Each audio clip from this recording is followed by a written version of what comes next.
Je me demandais si c'était possible de prendre la parole après mon frère Lumembo avec toute cette réflexion sur les questions identitaires. Vous verrez que la présentation que je vais faire brièvement est assez différente, évidemment.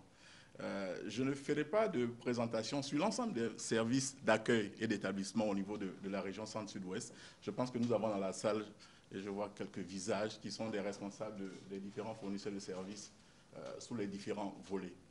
Ce que je vais vous présenter, c'est une idée d'un des mécanismes qui ont été mis en place. De la même manière qu'il y a des fournisseurs de services directs pour aider à l'accueil et à l'intégration des immigrants francophones, vous avez également une série de mécanismes qui ont été mis en place de commun accord avec le gouvernement fédéral, le gouvernement provincial et puis les communautés, et qui aident notamment à l'accueil et à l'intégration. Donc le réseau fait partie de ces mécanismes-là, et nous faisons partie de la grosse catégorie en termes techniques de services indirects.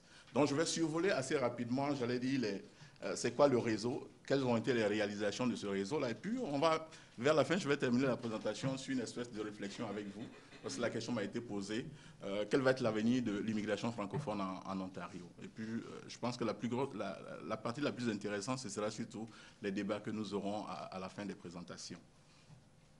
Alors, assez rapidement, j'ai sorti ces quelques chiffres que vous avez sûrement reçus. Ça sort des derniers chiffres qui ont été balancés par Statistique Canada. Ça, c'est au niveau canadien, hein, à travers tout le pays. Voici comment est-ce que l'immigration francophone se comporte en chiffres. Alors, nous avons marqué l'Ontario en rouge. Donc, de 2001 à 2006, ensuite de 2006 à 2011, avec les différentes évolutions que vous voyez. Et nous avons retenu ici essentiellement en termes de pourcentage. Donc, croissance au niveau de tout ce qui est français, et puis baisse également à un certain nombre de niveaux. Je vais revenir sur des détails lorsque je vais présenter l'aspect au niveau de l'Ontario. Ça, ce sont les chiffres. Et puis, je pense que c'est Zena qui présentait tantôt en disant que dans la définition, évidemment, lorsque Statistique Canada sort les chiffres, jusqu'à tout récemment, on ne prenait pas en compte les immigrants francophones, on les considérait comme des allophones. Il a fallu qu'il y ait la définition de français intégrée pour qu'il soit désormais pris en compte. Et je me souviens que lorsqu'on faisait le dévoilement de la définition du français francophone intégré, on se demandait comment est-ce que ça allait être pris en compte au niveau fédéral pour que ça apparaisse également lorsque Statistique Canada fait ses enquêtes. Donc, à la lumière de ces chiffres, nous voyons en Ontario, et puis j'ai essayé de marquer quelques grandes localités qui sont des espèces de sites satellites pour nous au niveau des réseaux pour voir comment est-ce que l'immigration se comporte. Évidemment, vous avez certaines petites localités, mais comme on le voit, que ce soit la population francophone, alors la population francophone est légèrement en baisse, mais quant à la population immigrante, elle est énormément en hausse, même si en termes de statistiques, en termes de pourcentage, on nous disait que la proportion est tout de même assez minime. On a parlé de 2006 à 2011, c'est pratiquement de 0,6% que la communauté francophone immigrante a été accrue. Et cela est bien évidemment dû à l'ensemble des différentes démarches qui ont été faites, sur lesquelles on pourra faire des critiques, parce qu'il y a beaucoup de commentaires actuellement sur notre stratégie d'attraction et de rétention des immigrants francophones. Assez rapidement, le mandat du réseau. Au-delà de ce qui a été marqué comme terminologie ici, il faut retenir que le réseau, comme je le disais tantôt, est un mécanisme de coordination qui travaille de façon concertée avec les communautés pour voir notamment quelles sont les problématiques d'intégration, d'accueil et d'intégration au niveau communautaire, au niveau local. On effectue des espèces de planification au niveau local, régional également, et surtout beaucoup de recommandations à CIC. Le réseau existe depuis 2007, il y en a 3 en Ontario, un dans le nord, un dans l'est, et puis le nord c'est le centre-sud-ouest. Et donc les recommandations sont l'un des moyens les plus, j'ai envie de dire, les principaux moyens d'action du réseau. Les 3 dernières années, des recommandations nous sont passées à des projets ponctuels que nous avons appuyés au niveau de certaines communautés. Donc, de façon ramassée, mandat du réseau, concerté avec les acteurs multisectoriels, des analyses de besoins des immigrants francophones, des organismes qui les desservent, et puis surtout beaucoup de recommandations à CIC et au niveau provincial également. Les axes d'intervention. Nous avons retenu essentiellement les axes d'intervention qui ressortent du plan stratégique, parce que les réseaux ont été créés dans la lignée du plan stratégique qui a été lancé en 2006. Donc essentiellement cinq grands axes. Le premier, c'est accroître le nombre des immigrants d'expression française. Le deuxième, c'est améliorer la capacité de nos communautés d'accueil. Si un immigrant veut venir s'installer dans la région du Niagara, Windsor, London, il faut équiper nos communautés en termes de services à donner à ces immigrants-là. Le troisième, c'est assurer l'intégration économique des immigrants d'expression française. Quatrième, et puis assurer l'intégration sociale et puis culturelle. Désormais, comme vous l'avez remarqué depuis les 2 dernières années, l'intégration économique a pris de l'importance et puis de l'envergure, notamment au niveau fédéral. Et puis ça a un impact au niveau provincial et puis également au niveau des différents services qui sont offerts aux immigrants en termes de financement, en termes de qualité également. Alors, les domaines d'activité du réseau. Un certain nombre que j'ai rapidement résumé. Donc, beaucoup de sensibilisation et puis mobilisation des acteurs. Alors, quand je vous disais tantôt que c'est une espèce de partenariat entre les acteurs gouvernementaux et puis la communauté, mais il y a comment est-ce qu'on peut impliquer tout ce qu'il y a comme institution, les employeurs, les municipalités, à embarquer dans le dossier de l'immigration francophone. Je le dirai dans une des slides qui s'en vient, que nous sommes dans la région centre-sud-ouest. Vous serez d'accord avec moi pour dire que l'ensemble pratiquement des municipalités sont des municipalités anglophones. Donc le dossier francophone n'est pas sur le radar du tout. Donc beaucoup de sensibilisation à la valeur de l'immigration francophone. Les questions d'identification des besoins locaux, j'en ai parlé tantôt. Et puis surtout, le développement et puis renforcement des capacités des organismes francophones. On nous dit souvent que les francophones, il n'y a pas longtemps qu'ils ont embarqué dans tout le jeu de l'accueil et de l'intégration des immigrants. Jusque-là, il y avait des organismes qui étaient purement anglophones. Les organismes francophones, il y en a quelques-uns. Et donc, les tout nouveaux qui ont embarqué, ben, toutes les stratégies, toute la logistique, toute cette capacité à pouvoir offrir des services de qualité, il faut pouvoir les appuyer là-dedans. Et au niveau du centre-sud-ouest, nous en avons fait un peu un de nos chevaux de bataille. Et domaine d'activité toujours, mise en œuvre des partenariats qui visent à favoriser l'intégration. Ça, c'est tout ce qu'on fait avec notamment les fournisseurs de services en employabilité. C'est également tout ce qu'on fait avec certains partenaires pour l'organisation des foires d'emploi. Quelques foires ont eu lieu avec notamment nos amis du Centre francophone de Toronto, notamment avec la clientèle jeune, qui est également une clientèle assez ciblée, un peu comme le font également nos amis de la passerelle. Concertation, partage d'informations.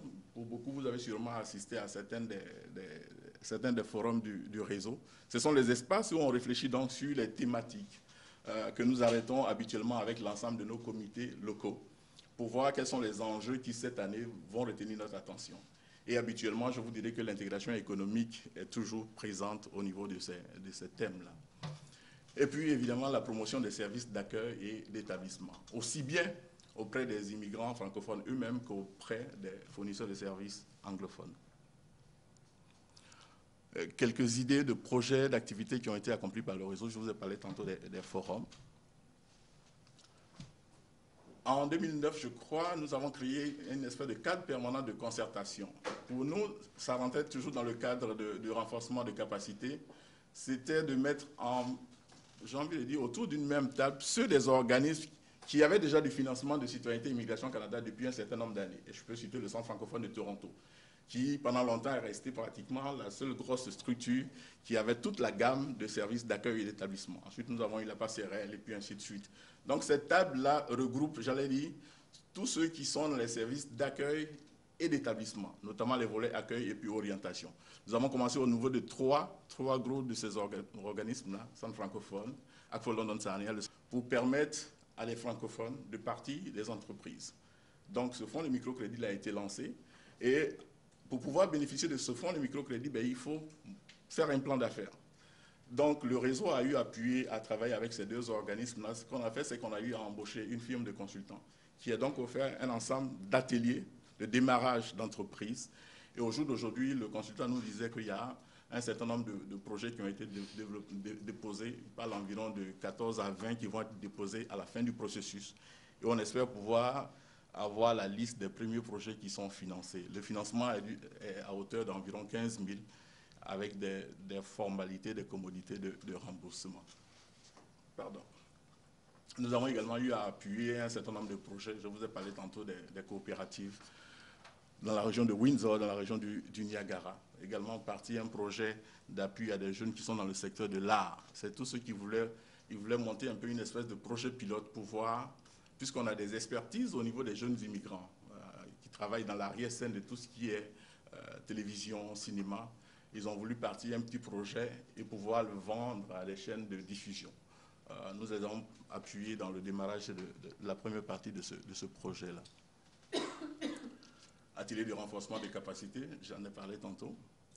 Et puis la mise en place de comités locaux en immigration. Au jour d'aujourd'hui, le réseau a un certain nombre de comités en immigration. Il y en a dans la région de Windsor, Niagara, Hamilton, Peel, qui sont des comités que soit nous avons mis en place ou que nous avons appuyés. Je prends la région de Windsor, la région de laquelle vient notre ami Neil, du Boréal, eux qui avaient déjà un comité avant que le réseau soit créé. Ce qu'on a fait, c'est qu'on travaille en collaboration désormais simplement avec ce comité. Beaucoup de recherches également, comme je l'ai dit tantôt, des recherches sur l'analyse des besoins des immigrants. Et puis, ici, on vous a donné deux exemples de recherches qui ont été réalisées non seulement dans la région de Simcoe, pour faire un peu c'est quoi les atouts, les défis de l'immigration dans cette région. Et puis, une recherche technique sur...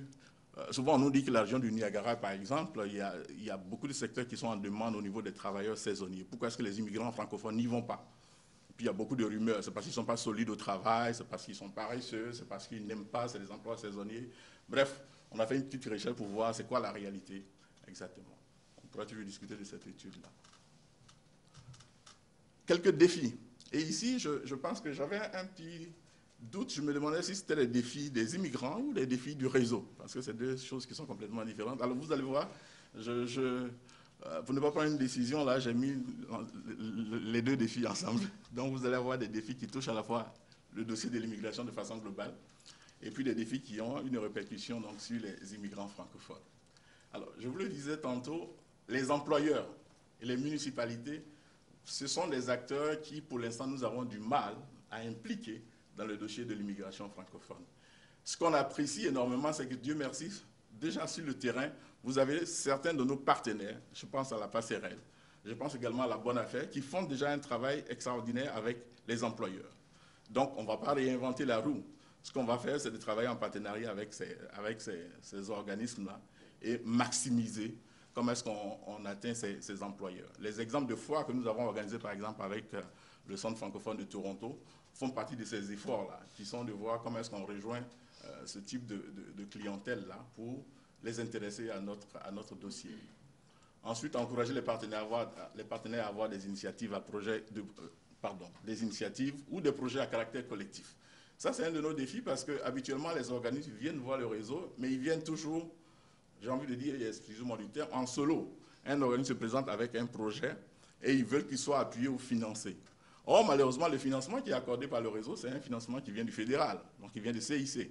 Et l'objectif du gouvernement ou de n'importe quelle agence gouvernementale, c'est que c'est toujours intéressant de voir des projets collectifs où nous avons 2, 3, 4 organismes qui sont impliqués avec un impact plus large au niveau de la communauté.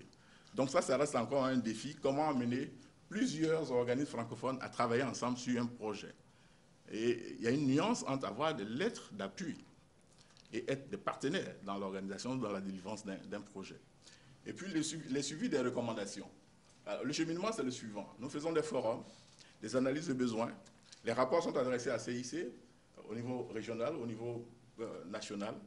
Et ensuite, pendant les réunions du sous-comité directeur, qui se tenaient jusque-là 3 fois chaque 3 mois, nous faisions les suivis des recommandations qui avaient été faites par les partenaires.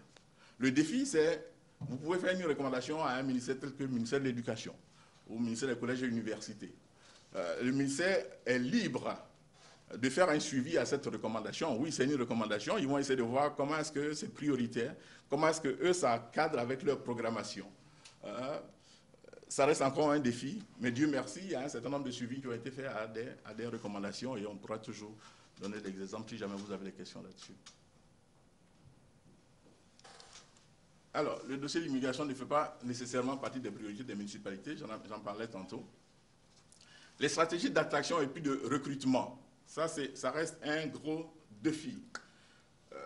Les 5 objectifs clés du plan stratégique, le premier, c'est augmenter le nombre d'immigrants dans nos communautés francophones. Mais comment est-ce qu'on va chercher les immigrants francophones? Où est-ce qu'ils se trouvent? Quelle est la meilleure stratégie pour aller les rechercher? Et comment est-ce qu'on fait surtout la rétention? Et puis enfin, l'étendue du territoire du réseau reste un gros défi. Je vous ai parlé de toute la région centre-sud-ouest, donc c'est depuis la région de Toronto, le Grand Toronto, jusqu'à Simcoe, toute la région de Barrie, toute la région de Windsor, London, Hamilton, Niagara, avec juste 3 agents pour couvrir ce territoire, ce n'est pas évident. Alors, dans le petit mémo qui m'a été adressé par Lumembo, on m'a demandé, selon toi, Alain, quel est l'avenir de l'immigration francophone? C'est un honneur que de me demander, de me poser une telle question. Mais l'approche que nous utilisons au niveau du réseau, et puis ce sont les deux perspectives, parce que nous travaillons, comme je vous l'ai dit, un mécanisme qui est l'expression un peu de la collaboration fédérale, communauté francophone. L'avenir de l'immigration francophone, selon nous, c'est donc sous ces deux axes-là. La perspective communautaire et puis ensuite la perspective gouvernementale. La perspective gouvernementale, c'est une lecture simplement que je vais faire. La perspective communautaire, ça, nous sommes un peu plus impliqués parce que nous travaillons vraiment de façon, j'allais dire, assez proche avec l'ensemble de nos différents partenaires, et notamment avec la Fédération des communautés francophones et acadiennes, la FCFA au niveau national. Alors, pour la partie communautaire francophone,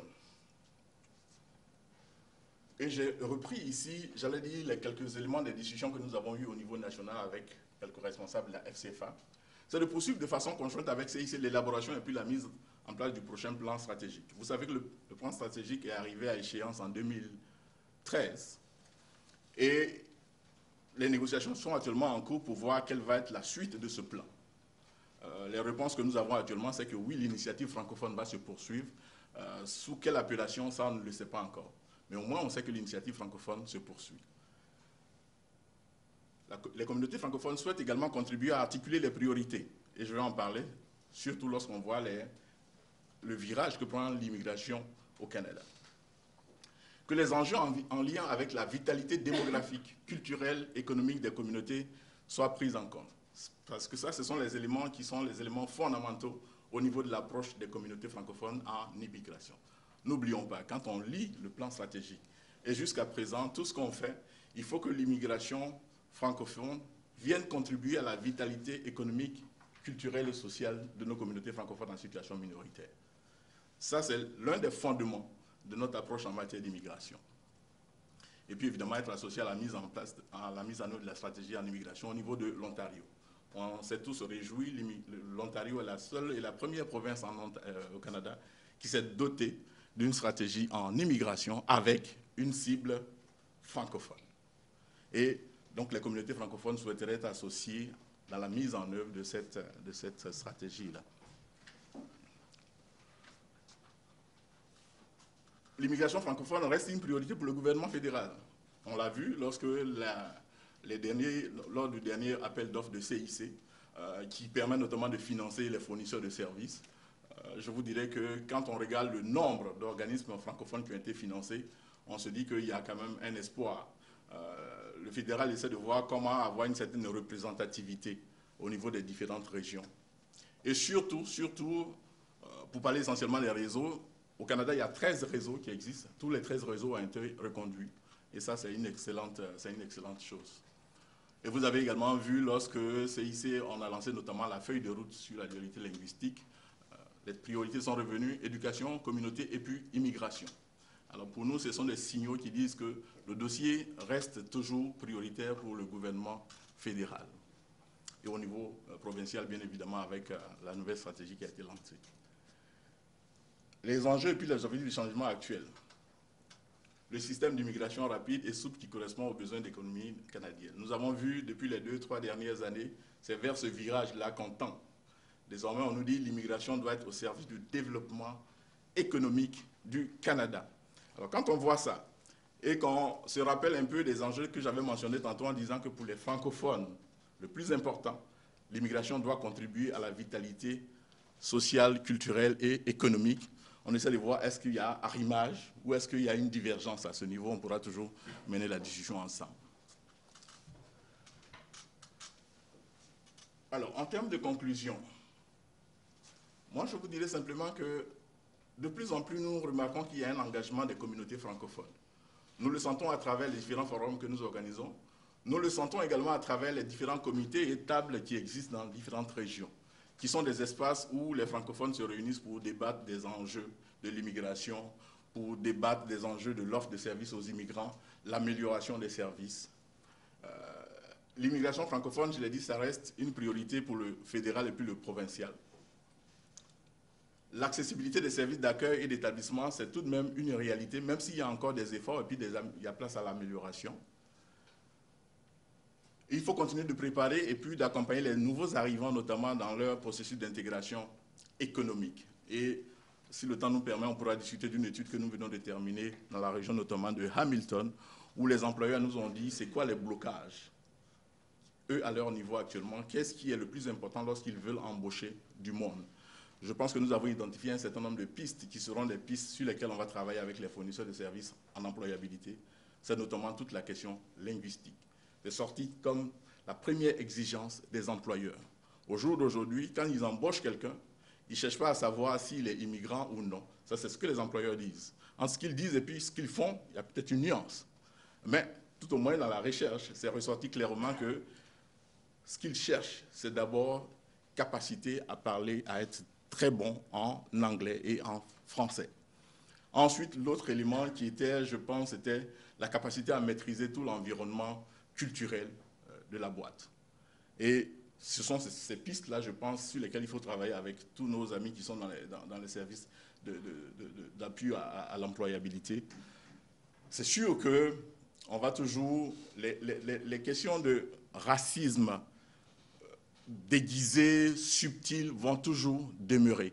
Mais quels sont les éléments concrets sur lesquels nous avons de l'action, nous pouvons agir? Je pense que ces pistes que la recherche nous a montrées sont des excellents axes sur lesquels on pourra peut-être commencer à travailler ensemble. Nos amis du Boréal font déjà un excellent travail en termes de tout ce qui est cours de langue.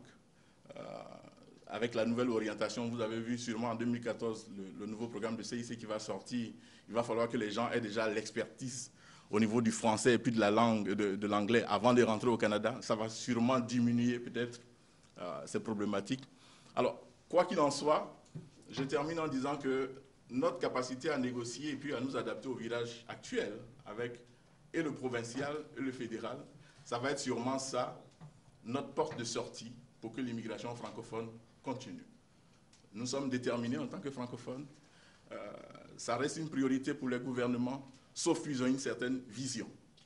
L'immigration doit être au service des besoins de développement économique. Pas qu'ils ne veulent pas que les communautés francophones soient revitalisées sur le plan démographique, social ou culturel. Mais la priorité, c'est d'abord les besoins du marché du travail. Et vous avez vu la cohorte des changements qui s'en viennent. Vous voyez également les différentes modifications qui sont apportées au programme, ceux qui sont financés, qui sont abandonnés. Alors tout va dans ce sens-là. Et je pense que nous, en tant que francophones, tout en restant vigilants par rapport à nos priorités, c'est de négocier, comme on le fait déjà avec les différents gouvernements pour voir comment est-ce qu'on peut s'inscrire dans ces différents changements. Alors comme je vous l'avais dit, vous voyez que c'est une présentation qui n'a rien à voir avec l'identité de l'immigrant, qui pour nous, et j'apprécie notamment la présentation de Lumembo, ce genre de réflexion, ça fait partie, comme on le dit, la définition d'une identité, c'est un processus qui est d'abord individuel. C'est quoi quelqu'un qui a réussi son intégration? Est-ce que quand il a un boulot, quand les enfants vont à l'école, quand monsieur, madame travaillent tous deux, ils ont une maison, ils ont une voiture, est-ce qu'ils sont intégrés? Ou est-ce que c'est quand ils commencent à participer à la vie sociale et puis civique du pays qu'il est intégré? Alors, ces enjeux-là, on peut toujours en discuter. Quelques exemples qu'on vous a donnés, c'est voici ce qui se fait, aussi bien au niveau du provincial, du fédéral, que des communautés, pour aider à l'intégration des immigrants francophones. Et puis, lors de la période de questions, ça me venait à l'esprit, je dis on pourra toujours en parler. N'oublions pas, lorsqu'on va mener les discussions, est-ce que nous avons une problématique identitaire au Canada? Oui ou non? Comme il y en a dans certains autres pays. Je vous remercie.